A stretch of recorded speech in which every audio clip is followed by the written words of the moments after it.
ಸುಮಾರು 2 ವರ್ಷಗಳ ಹಿಂದೆ ಸಾಮಾಜಿಕ ಜಾಲತಾಣಗಳಲ್ಲಿ ಮಹೇಶ್ ಶೆಟ್ಟಿಯವರ ಟೀಮು ವಿಜೃಂಭಿಸುತ್ತಿದ್ದ ಸಂದರ್ಭ. ಧರ್ಮಸ್ಥಳದ ವಿರುದ್ಧ ವಿವಿಧ ರೀತಿಯಲ್ಲಿ ಸಾಮಾಜಿಕ ಜಾಲತಾಣಗಳಲ್ಲಿ ವಿವಿಧ ರೀತಿಯ ಪೋಸ್ಟ್ಗಳನ್ನು ಹಾಕ್ತಾಯಿದ್ದರು. ಇದನ್ನು ನೋಡಿದಂತಹ ಕೆಲವರು ಆ ಪೋಸ್ಟಿಗೆ ಸರಿಯಾದ ರೀತಿಯಲ್ಲಿ ಕಮೆಂಟ್ಗಳನ್ನು ಹಾಕ್ತಿದ್ದರು. ಇದು ಒಂದು ಸೋಷಲ್ ಮೀಡಿಯಾ ವಾರ್ ಎನ್ನುವ ರೀತಿಯಲ್ಲಿ ಬಿಂಬಿತವಾಗುತ್ತಿತ್ತು. ಆದರೆ ಸಾಮಾಜಿಕ ಜಾಲತಾಣವನ್ನು ಹೆಚ್ಚಾಗಿ ಬಳಸುತ್ತಿದ್ದವರಿಗೆ ಇದು ಒಂದು ರೀತಿಯಲ್ಲಿ ಕಿರಿಕಿರಿಯನ್ನು ಉಂಟು ಮಾಡುತ್ತಿತ್ತು ಒಂದು, ಮತ್ತು ಕ್ಷೇತ್ರದ ಮೇಲೆ ಅಭಿಮಾನ ಇಟ್ಟವರಿಗೆ ಮುಜುಗರ ಆಗುತ್ತಿದ್ದದ್ದು ಮತ್ತೊಂದು. ಕ್ಷೇತ್ರದ ವಿರುದ್ಧ ಮಹೇಶ್ ಶೆಟ್ಟಿ ತಿಮ್ಮರೋಡಿಯವರ ಟೀಮು ವ್ಯವಸ್ಥಿತ ರೀತಿಯಲ್ಲಿ ನಡೆಸುತ್ತಿದ್ದ ಪ್ರಚಾರವನ್ನು ತಡಿಬೇಕು ಎನ್ನುವ ನಿಟ್ಟಿನಲ್ಲಿ ಕೆಲವರು ಪ್ರತಿಯಾಗಿ ಪೋಸ್ಟುಗಳನ್ನು ಹಾಕುತ್ತಿದ್ದರು. ಅಂತಹ ಪೋಸ್ಟುಗಳನ್ನು ಹಾಕುತ್ತಿದ್ದವರಲ್ಲಿ ಒಬ್ಬರು ಕಣಿಯೂರಿನ ಅಂಗಡಿ ಮಾಲೀಕ ಪ್ರವೀಣ್ ಗೌಡ. ಅವರು ಕಣಿಯೂರು ಗ್ರಾಮ ಪಂಚಾಯತ್ನ ಸದಸ್ಯರು ಹೌದು. ಅವರಿಗೆ ಶ್ರೀ ಕ್ಷೇತ್ರ ಧರ್ಮಸ್ಥಳದ ಬಗ್ಗೆ ಒಳ್ಳೆಯ ಅಭಿಪ್ರಾಯ ಇತ್ತು. ಧರ್ಮಾಧಿಕಾರಿ ವೀರೇಂದ್ರ ಹೆಗ್ಗಡೆಯವರ ಬಗ್ಗೆ ಪೂಜ್ಯ ಭಾವನೆ ಇತ್ತು. ಅಂತಹ ವ್ಯಕ್ತಿಗಳನ್ನು ಮತ್ತು ಕ್ಷೇತ್ರವನ್ನು ಅವಹೇಳನ ಮಾಡುತ್ತಿರುವ ವಿರುದ್ಧ ಅವರು ಫೇಸ್ಬುಕ್ಕಲ್ಲಿ ಸುದೀರ್ಘವಾಗಿ ಒಂದು ಪೋಸ್ಟು ಹಾಕಿದ್ದರು. ಇದರಿಂದ ಕೆರಳಿದವರು ಮಹೇಶ್ ಶೆಟ್ಟಿ ತಿಮ್ಮರೋಡಿಯ ಒಟ್ಟಿಗಿದ್ದಂತಹ ಕೆಲವರು. ಅದರಲ್ಲಿ ಪ್ರಮುಖರಾದವನು ಪ್ರಜ್ವಲ್ ಕೆ ವಿ ಗೌಡ ಅಂತೇಳಿ. ಆತನ ಭಾವ ರಾಧಾಕೃಷ್ಣ ಗೌಡರಂತೆ ಬರಮೇಲ್ನವ ಮತ್ತು ಶಿಶಿಲದ ಕಿರಣ್, ಈ ಮೂವರು ಪ್ರವೀಣ್ ಗೌಡನನ್ನು ಹುಡುಕಿಕೊಂಡು ಕಣಿಯೂರಿಗೆ ಹೋದರು. ಪ್ರವೀಣ್ ಗೌಡರು ಅವರ ಅಂಗಡಿಯಲ್ಲಿ ಇದ್ದರು. ಹೋದ ಕೂಡಲೇ ಮಾರಕಾಸ್ತ್ರಗಳನ್ನು ತೋರಿಸಿದರು, ಅವರ ಮೇಲೆ ಹಲ್ಲೆ ನಡೆಸಿದರು, ಜೀವ ಬೆದರಿಕೆ ಒಡ್ಡಿದರು, ಅಲ್ಲಿಂದ ಹೊರಟೋದು. ಗಾಯಗೊಂಡಂಥ ಪ್ರವೀಣ್ ಗೌಡರು ಪುತ್ತೂರು ಸರ್ಕಾರಿ ಆಸ್ಪತ್ರೆಗೆ ದಾಖಲಾದರು. ಉಪ್ಪಿನಂಗಡಿ ಪೊಲೀಸರು ಬಂದರು, ಇವರ ಹೇಳಿಕೆಯನ್ನು ಪಡ್ಕೊಂಡ್ರು. ಪ್ರಜ್ವಲ್ ಕೆ ವಿ ಗೌಡ, ಕಿರಣ್, ಸುಶೀಲ ಮತ್ತು ರಾಧಾಕೃಷ್ಣ ಗೌಡ ಇವರ ಮೇಲೆ ಕೇಸು ದಾಖಲಿಸಿಕೊಂಡರು. ಈ ಮಾಹಿತಿ ಸ್ಥಳೀಯವಾಗಿ ಹರಡಿತ್ತು. ಪ್ರವೀಣ್ ಗೌಡ ಅವರು BJPಯಿಂದ ಗೆದ್ದಂತಹ ಗ್ರಾಮ ಪಂಚಾಯತ್ ಸದಸ್ಯರು, ಸ್ಥಳೀಯವಾಗಿ ಒಳ್ಳೆಯ ಕಾರ್ಯಕರ್ತ.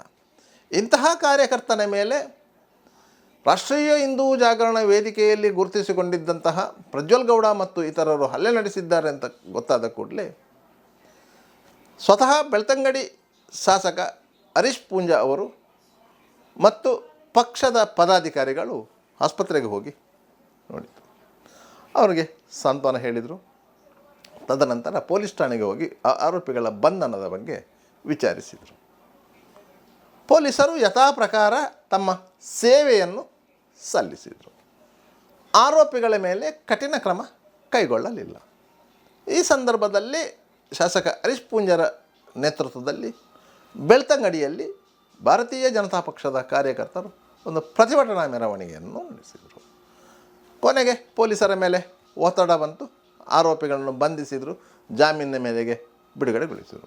ಈ ಪೊಲೀಸರದೊಂದು ಸಣ್ಣ ಹಿಕ್ಮತ್ ಇದೆ. ಯಾವುದೇ ಕೇಸನ್ನು ಯಾವ ರೀತಿಯಲ್ಲೂ ತಿರುಗಿಸಲಿಕ್ಕೆ ಅವರು ನಿಸ್ಸೀಮರು. ಒಂದು ಪೊಲೀಸ್ ಭಾಷೆಯಲ್ಲಿ ಒಂದು ಮಾತಿದೆ, ಹಿಟ್ಟನ್ನು ಹೇಗೆ ಬೇಕಾದರೂ ಬಳಸಬಹುದು ಅಂತೇಳಿ. ಹಿಟ್ಟು ಅದೇ ಅಕ್ಕಿಯಿಂದ ಮಾಡಿದಂಥ ಒಂದು ಹಿಟ್ಟು.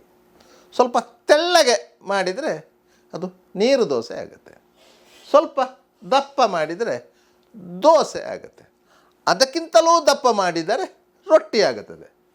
ಬೇರೆ ಯಾವುದ ವಸ್ತುವನ್ನು ಅದಕ್ಕೆ ಸೇರಿಸಲಿಕ್ಕಿಲ್ಲ, ಕೇವಲ ಅಕ್ಕಿ ಮಾತ್ರ ಉಪಯೋಗ ಆಗುವಂಥದ್ದು. ಪೊಲೀಸರು ಕೆಲವೊಂದು ಕೇಸುಗಳನ್ನು ನೀರು ದೋಸೆಯಾಗಿಯೂ, ಕೆಲವೊಂದು ಕೇಸುಗಳನ್ನು ದೋಸೆಯಾಗಿಯೂ, ಕೆಲವೊಂದು ಪ್ರಕರಣಗಳನ್ನು, ಒತ್ತಡಗಳು ಇದ್ದಂಥ ಪ್ರಕರಣಗಳನ್ನು, ಬಲಾಢ್ಯರು ಶಾಮೀಲಾದಂತಹ ಪ್ರಕರಣಗಳನ್ನು ರೊಟ್ಟಿಯಾಗಿಯೂ ಮಾಡ್ತಾರೆ. ಅದೇ ರೀತಿ ಪ್ರವೀಣ್ ಗೌಡರ ಮೇಲೆ ಆದಂಥ ಹಲ್ಲೆಯನ್ನು ಪೊಲೀಸರು ನೀರುದೋಸೆಯಾಗಿ ಮಾಡಿದ್ದರು. ಪರಿಣಾಮವಾಗಿ ಆರೋಪಿಗಳ ಮೇಲೆ ಯಾವುದೇ ರೀತಿಯಂಥ ಕಠಿಣ ಕ್ರಮಗಳನ್ನು ಕೈಗೊಂಡಿರಲಿಲ್ಲ.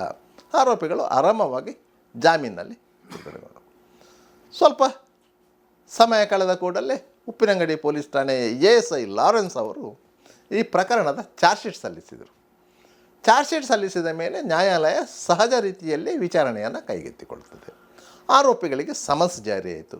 ಆರೋಪಿಗಳು ನ್ಯಾಯಾಲಯಕ್ಕೆ ಬಂದರು, ವಿಚಾರಣೆಯನ್ನು ಎದುರಿಸಿದರು, ನ್ಯಾಯಾಲಯಕ್ಕೆ ಜಾಮೀನು ಕೊಟ್ಟಿದ್ದರು.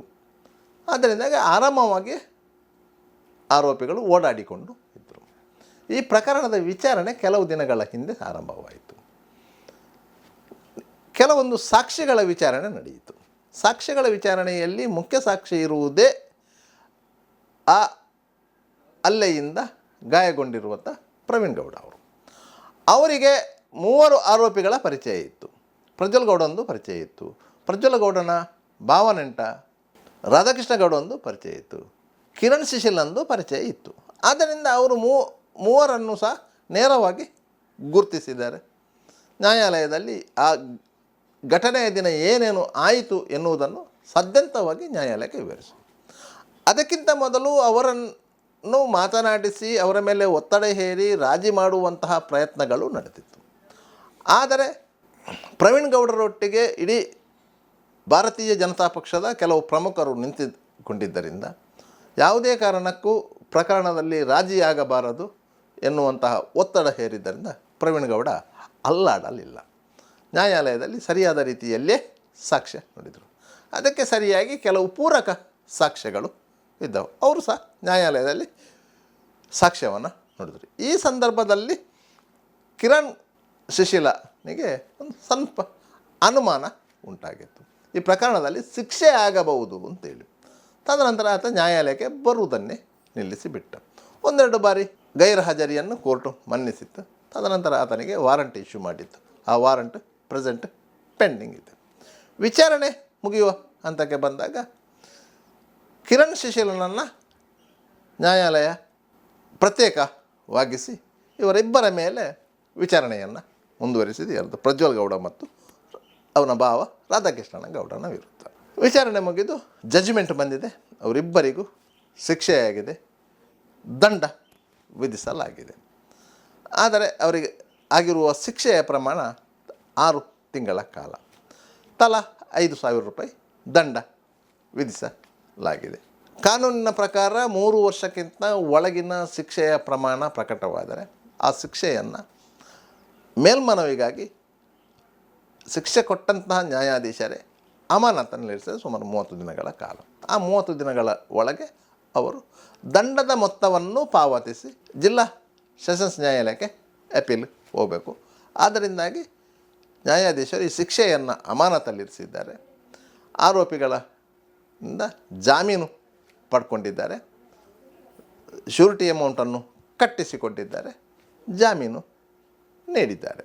ಅದರಿಂದಾಗಿ ಅವರು ನ್ಯಾಯಾಲಯದಿಂದ ಶಿಕ್ಷೆಗೊಳಪಟ್ಟರು ಹೊರಗೆ ಬಂದಿದ್ದಾರೆ.